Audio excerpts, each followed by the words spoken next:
We have already talked many about the visual information analysis. Now it's time to switch to audio signal analysis. So in the following materials, we will first briefly introduce the idea, the essential concept of audio signal, and then we will introduce several audio content analysis. So what is sound? What can we human can hear sound? Sound is a wave phenomenon like light, but is macroscopic and involves molecules of air being compressed and expanded under the action of some physical device. For example, human sound. We human can produce sound because of the vibration of our throat, and then we compress and expand the air molecules, and such energy can transit over the air, and then when the sound when the sound wave reach to our ear, then the interior device, interior organs in our ear can be vibrate by the sound wave, so that we human beings can perceive the sound. And the sound is a pressure wave. It takes on continuous value as opposite to digital ones. So this is an example showing the amplitude evolves over time. So we can see the amplitude. So we can expect that at this part, the sound is louder, and it's more frequent. We see the sound wave like this. So we may see a sound wave like this. Okay, you may imagine that some why the wave is positive sometime and is negative sometime. How can a sound be negative? But actually, this does not represent the negative and the positive meaning of real number. That means we can expect that uh, for positive value, that means the air molecular are complex. So the density of the air complex of the air molecular is higher. And then for the negative part, that may be the density of the air molecular uh, is lower. Okay, so for the evolution of high density air molecular and the low density of air molecular, we represent such evolution by a sound wave. So this is why when we use some software to see the sound wave, we can see the wave like this. And because the sound wave is a continuous signal, when we want to store the sound signal into computer system, we need to do digitization. And the digitization means the conversion to a string of number, and preferably, this number should be integer for efficiency. So again, just like we digitize the visual information, the images in computer system, we also have to do sampling and the quantization to convert the continuous sound wave into discrete audio signal that can be stored in computer system.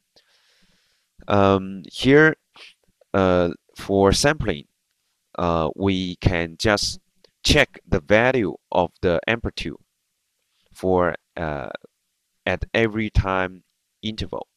Okay, so for example, for every 1 millisecond, we can check the numbers of the amplitude, and this is the so-called sampling.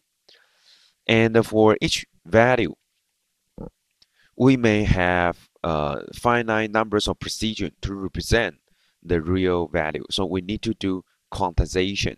So if we decide to use 8 bits to represent the numbers of real number that can show the amplitude of the sound wave, then we only can represent 256 amplitude level. So this is the so-called quantization. We don't have the ability, and actually we don't necessarily represent the real number in infinite precision. Okay, we just need to represent it in finite precision. So we use sampling and the quantization to digitize the continuous sound wave into discrete ones. And most importantly, from the sampling theory in digital signal processing, we need to care about how we do the sampling.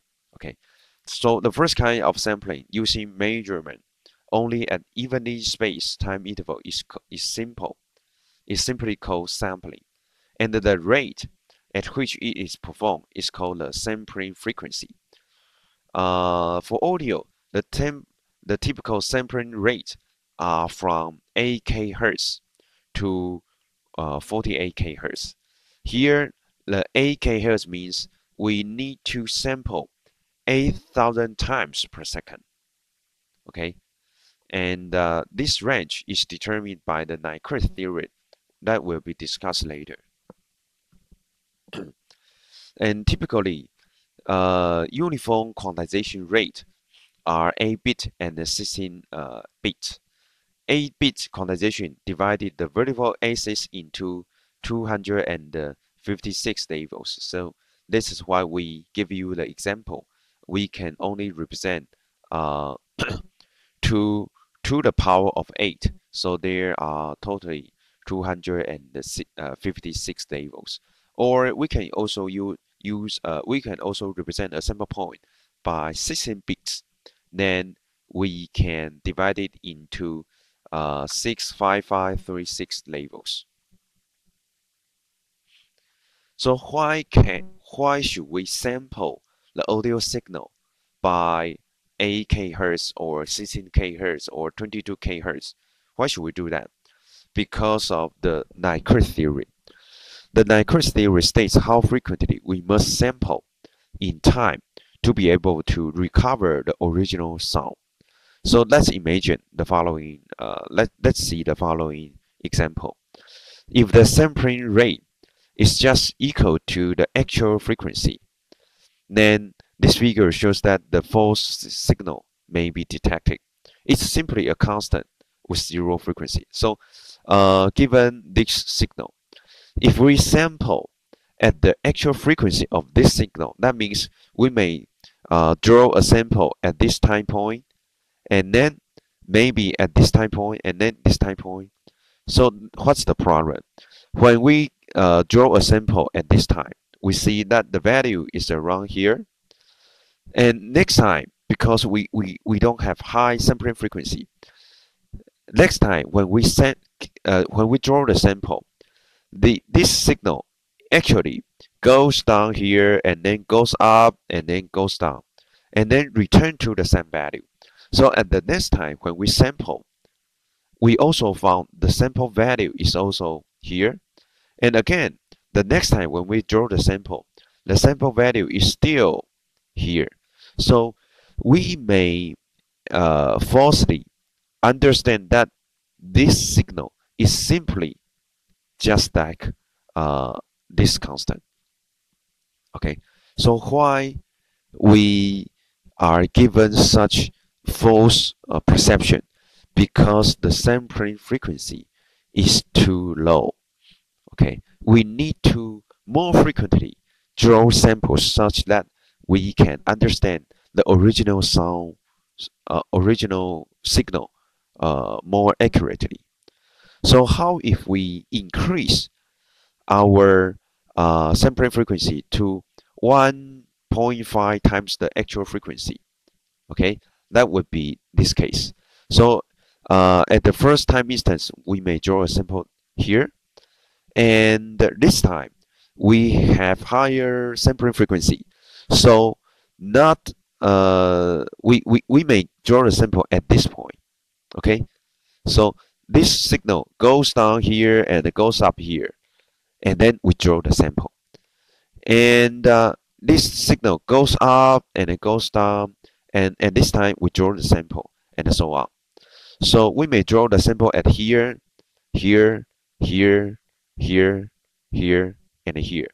And when we reconstruct the signal based on such sample point, we may construct the signal like this, okay, with dash line. So we can also see that the dash line, the dash curve is different from the original solid curve, okay, and this phenomenon is called alias. Okay, so this figure shows that we obtain an incorrect frequency that is lower than the correct one. So why we obtain the reconstructed signal like this? Also because of we don't have a higher enough sampling frequency. So theoretically, for correct sampling, we must use a sampling rate equal to at least twice the maximum frequency content in the signal. So theoretically, we need to sample at least this point, and then this point, and then this point, then this point, and then this point. So given these sampling points, we can correctly reconstruct the original signal based on the sampling theory. And the least sampling rate is called Nyquist rate. Okay, therefore, the Nyquist rate is the minimum sampling rate you should do to get the correct reconstruct signal. Okay, and all this theoretical foundation are from the digital signal processing. So if you are interested in this part, please take digital signal processing course. So the Nyquist theorem is that the sampling rate has to be at least twice the maximum frequency content in the signal. Okay, so this is the only way you can correctly reconstruct the original signal. So this is called the Nyquist theorem, and also this theorem is also called sampling theorem, which is a very, very important theorem in digital signal processing. Another important terminology is called Nyquist frequency. That is half of the Nyquist rate. Okay, since it would not be impossible to recover frequency higher than Nyquist frequency, most systems have an anti-aliasing filter that restricts the frequency content to the range at or below Nyquist frequency. So assume that right now we are given a signal, and the highest frequency is 100 Hertz. So according to Nyquist theorem, the Nyquist rate is 200 Hertz, right? So the original signal is 100 Hertz, then the Nyquist rate is 200 Hertz. Okay, so we can develop a machine that can sample 2,000 sample points per second. Okay, but how if the given signal is 1000 kHz? Then we need to devise a 2000 kHz sampler to draw 2000 K sample point. Okay, but in practice, we may not be able to develop a real machine that can really do such high frequency sampling. Okay, so limited by the hardware equipment, we may not be able to do so. We may only able to develop a system that can draw sample maybe 500 kHz.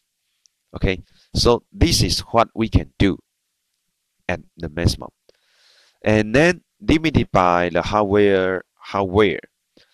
Then we know that based on such machine, we can only correctly describe the signal with maximum frequency 250 kHz. Okay, so this frequency is called the Nyquist frequency. That's half of the Nyquist rate. So this is the rate we can do at maximum. So this is the frequency we can reconstruct correctly, and this is the Nyquist frequency. So why do we mention the Nyquist frequency? Because of the hardware limitation. Another important step to do digitization is called quantization. As we mentioned for image quantization before, human perception is nonlinear, it's not uniform. Therefore, for audio signal quantization, we also need non-uniform quantization.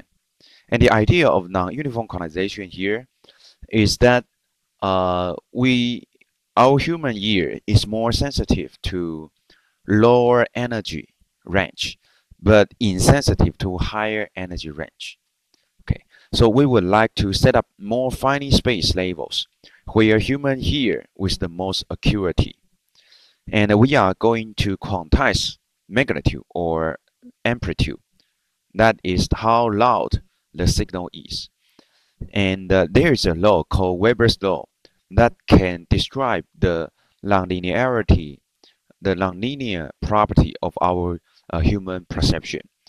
The Weber's law states that equally perceived difference have value proportional to absolute levels. That means the difference between two responses is proportional to the difference of stimulus divided by the stimulus. So according to this formulation, we can see that to get the same degree of response difference based on low stimulus, we just need a very small stimulus difference. We can get the same degree of response difference. But if we are given high stimulus, then we need larger stimulus difference to perceive the same response difference. Okay, for example, if we can feel an increase in weight from 10 to 11 pounds, that means the degree of the difference is 1 pound divided by the original stimulus is 10 pounds. Okay, so the ratio is 1 divided by 10. And instead, if we start at 20 pounds, so it would take 22 pounds for us to feel an increase in weight, because 22 minus 20 divided by 20 is equal to 1 divided by 10. So if we are given higher or larger stimulus, we need more response difference. We need more stimulus difference to perceive the same degree of response change. So according to Weber's law, we can mathematically write it like this. dr means the derivative of response. ds is the derivative of stimulus. So this is corresponding to delta response.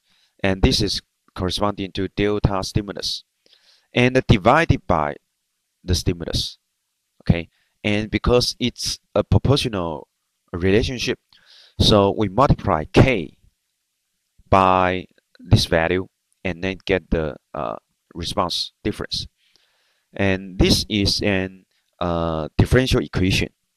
And based on solving this differential equation, we can know the relationship between R and S. So by integrating, we arrive at a solution. R is equal to K times log S plus C, where C is a constant.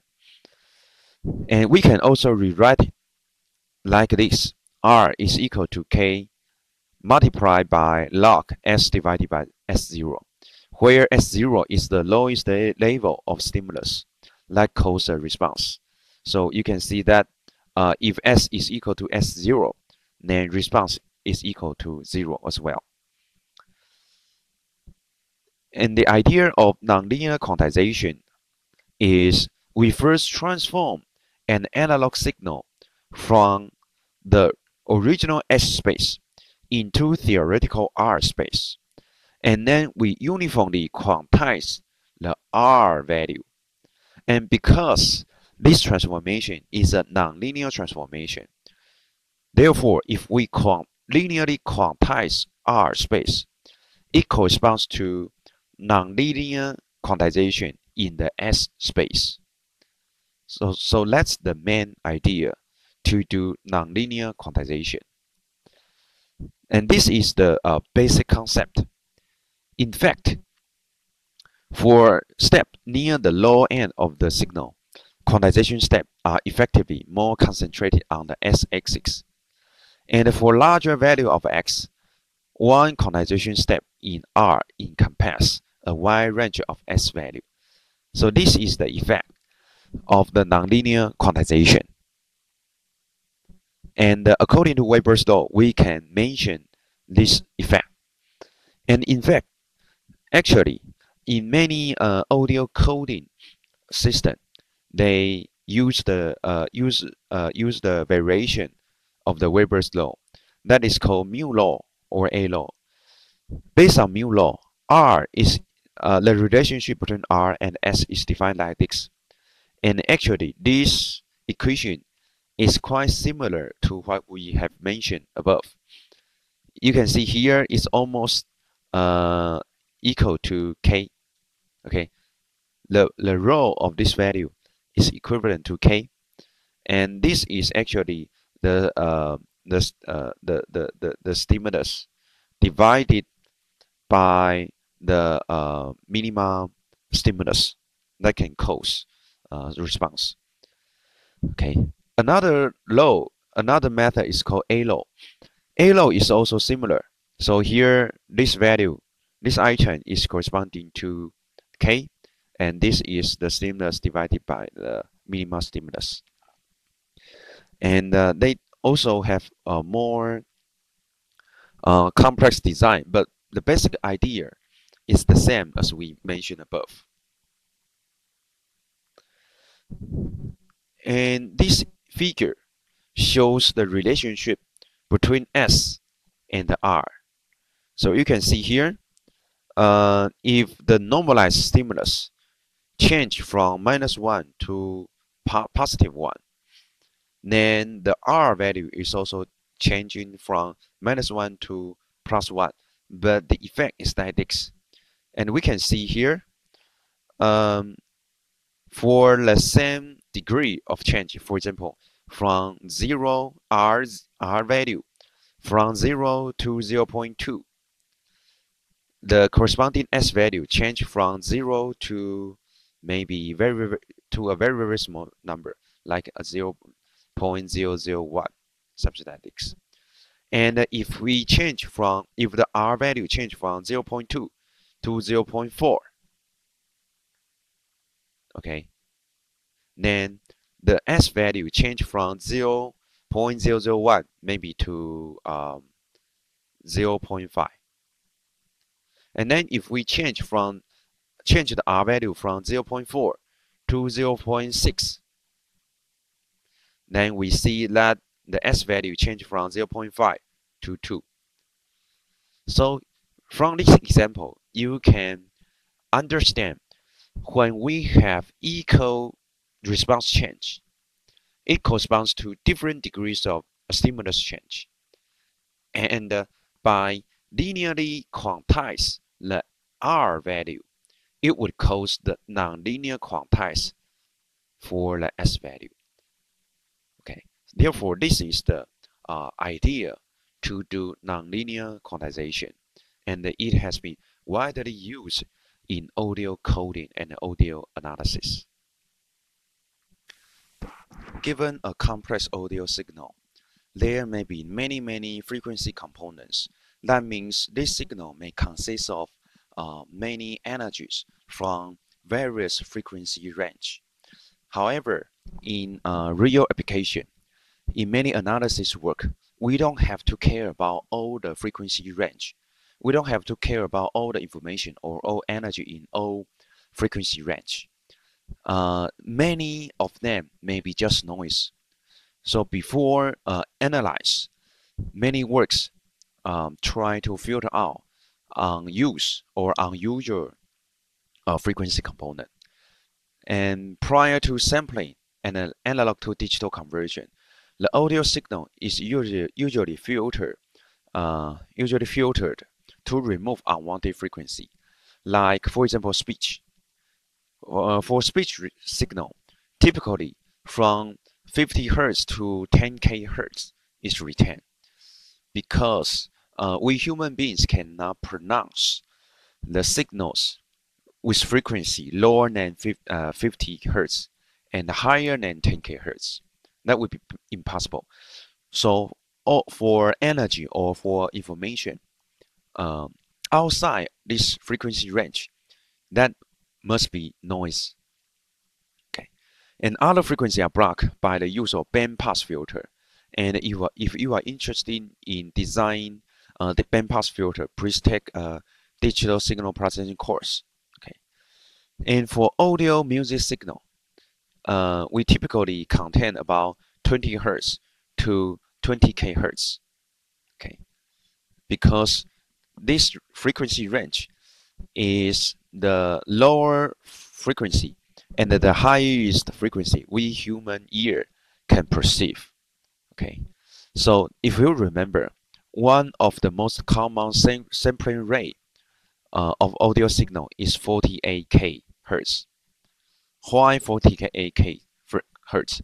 Because the highest frequency we can perceive is 20k hertz, and then we should, according to the Nyquist theory, we have to double the frequency as the sampling frequency, and then so we need at least 40k hertz sampling frequency, and for the numbers of power 2 larger than 40k hertz, that is 48k hertz.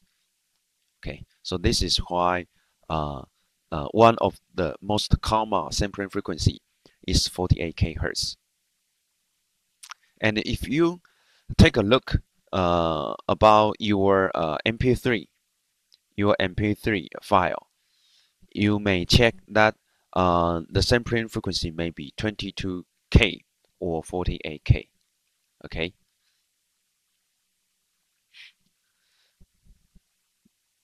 Okay. For audio analysis part, it's usually hard to infer much information from the time domain waveform because usually the time domain waveform is just something that looks very complex, and there's no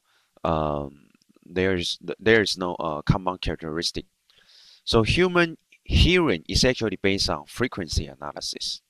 Okay, and then we try to use the frequency analysis to facilitate understanding of audio signal.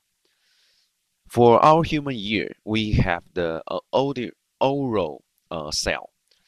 Our oral cell is similar to our visual cell. Our visual cell, remember that our visual cell, some of the visual cell are sensitive to red. Some visual cell are sensitive to green, and some are sensitive to blue. Remember that? That corresponds to different light wavelengths. Similarly, our oral cell can also be divided into many groups. Some groups of oral cell are sensitive to low frequency, and some are more sensitive to high frequency. Therefore, this is why we say that human hearing is based on frequency analysis. So, how do we do the basic audio signal analysis? We usually use the Fourier transform to transform the audio signal into frequency domain. Okay, and in this case, no time information is retained. Okay, so we can, given a long audio signal, we can apply the Fourier transform to transform this audio signal into frequency domain. Okay, but in this case, no time frequency, no time information is retained. Okay, and it would theoretically from digital signal processing, if we transform the whole audio signal into frequency domain, there is a backend assumption that is we assume this signal is a stationary signal. However, in realistic case, uh, most of the audio signal are not stationary signal. Just like my sound, my speech, I change my signal I change my signal every time, so that you can understand, so that you can perceive I speak different sound. Or when we listen to music, the signal property change across time. So if we listen to do, re, mi, fa, sol, la, si, that because do corresponds to some frequency, re corresponds to other frequency. Okay, so when we listen to the music signal, the frequency change over time. So in realistic case, we face what we face are all non-stationary signal. Okay, so if we transform the non-stationary signal by Fourier transform, that will be cause problem. So Fourier transformation shows frequency occurring at all time instead of specific time. So how do we consider time information so that we can catch the non-stationary property? Okay, how can we still use Fourier transform but handle non-stationary signal? How can we include time? The idea is we break up the signal into discrete window, okay, into many small discrete window, and we assume that each signal within the window is a stationary signal, because we assume that the signal in a very short time the property may not change. For example, 20 millisecond. Okay, the millisecond is 1 divided by 1000. So 20 millisecond is only 20 divided by 1000. That is um, uh, 1 divided by 50 second.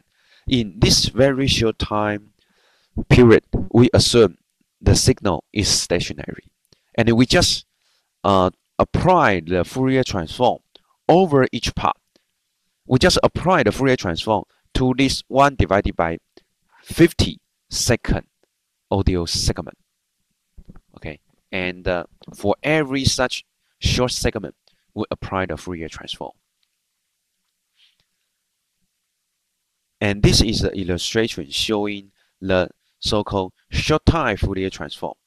STFT means short time Fourier transform. Okay, so given the audio signal, we divide it into many small windows. Okay, many small segments. And then before applying the Fourier transform, we first weight each segment by a window function, because we try to more concentrate on the central part of each segment. Okay, and then we can apply different kinds of window function. There's also another problem. Conventional Fourier transform does not capture time variant nature of audio signal. Okay, so this is the conventional Fourier analysis. Then the solution is we multiply signal by finite duration window function and then compute discrete time Fourier transform. Therefore, you can see that the original audio signal is multiplied by a window function, so that we can get more stationary audio signal, and then we do discrete time Fourier transform. Okay, and this weighting is also for uh, uh, eliminate or to decrease the effect of non-continuous case, because here, for example, in this signal, if we divide it into several segments, then at the boundary between two segments, you can see some you can see the non-stationary effect, and we try to put more focus on the central part of each segment. And what would be the window function? We can use rectangle function, rectangle window like this. And actually, rectangle window um, uh, provide no effects on weighting more on the central part. Okay, so this is the baseline, basic one. And the most important one would be the Hamming window. Hamming window is defined like this. So its shape is something like this. Okay, so we put more focus. We multiply higher weight to the central part of the window of the segment. Okay, and theoretically, if we just apply the rectangle window and then we do the Fourier transform, the frequency, the energy distribution of in the frequency domain is like this. If we apply the Hamming window, the energy distribution in the frequency domain is like this. And then we can see here the ripple value, if we will be larger if we use the rectangle window, and then the ripple value will be smaller, much smaller, if we apply the Hamming window. And we would like to put, we would like to concentrate energy on some specific part. So the ripple value is smaller. The smaller ripple value is the effect we want to have. And this is an example. So this is the original signal after sampling. And then we divide it into several audio segment. And by the way, the most common way to divide it into small segment is that we may have overlapping. So this signal, we may divide it the first segment like this. Okay, so this is segment A. And the second segment may be start from here and end at here. And this is segment B. And then the third segment is this start from here and then end by here. So this is segment C. So we have around 50% overlap between two consecutive audio segments. And this method is also used to eliminate the discontinuous or the non-stationary property of audio signal. So this has become the standard way to do audio signal analysis.